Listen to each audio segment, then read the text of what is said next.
TV 9 గిట్ట చూస్తున్నా, media ముందు విశ్వేశ్వర రెడ్డి గారు మాట్లాడే విధానాన్ని చూసినా నా ఇంటి గేట్లు ఎప్పుడు కుళ్ళలు ఉంటాయని చెప్పేసి మాట్లాడడం జరిగింది.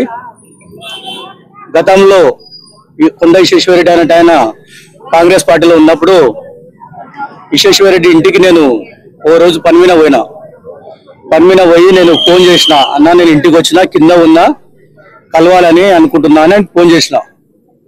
ఫోన్ చేస్తే నీకు అపాయింట్మెంట్ ఉందా అని నన్ను అడగడం జరిగింది. అన్నా నాకు లేదు, నేను అపాయింట్మెంట్ తీసుకోకుండా వచ్చిన ఇక్కడ పని మీద వచ్చినా, దీని విషయంలో పని మీద వస్తే వేరే పని మీద వస్తే అట్లనే కలిసిపోదామని వచ్చిన ఇక్కడికి అని చెప్పేసి నేను చెప్పడం జరిగితే ఆ రోజు నన్ను అపాయింట్మెంట్ ఉంటే కలుస్తా లేకుంటే కలవని చెప్పేసి నాతోటి అనడం జరిగింది విశ్వేశ్వర రెడ్డి సాబ్. ఈ రోజు మాట్లాడడం విధానం ఎట్లా ఉందంటే నా గేట్లు ఎప్పుడు కుళ్ళనే ఉంటాయి, నాకు ఇంటికి గేట్లే లేవని చెప్పేసి చెప్పడం జరుగుతుంది.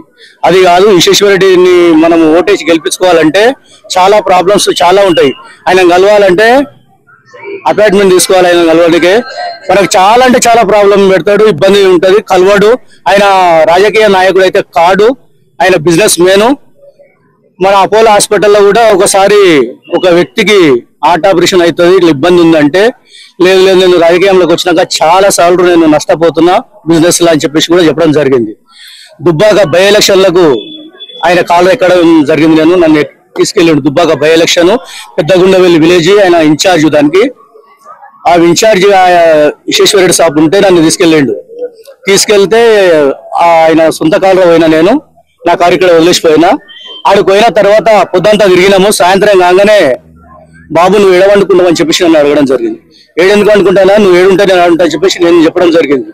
చెప్పిన తర్వాత లేదు నేను మా చుట్టాల ఇంట్లోకి వెళ్ళిపోతా, నువ్వు ఏడవనుకుంటావు నాకు సంబంధం లేదు అని చెప్పేసి నన్ను నడి రోడ్డు మీద వదిలిపెడితే ఆ రోజు నా ఇంటికి మా డ్రైవర్ ఫోన్ చేసి మళ్ళీ ఆ రాత్రి కారు తెప్పించుకున్నా.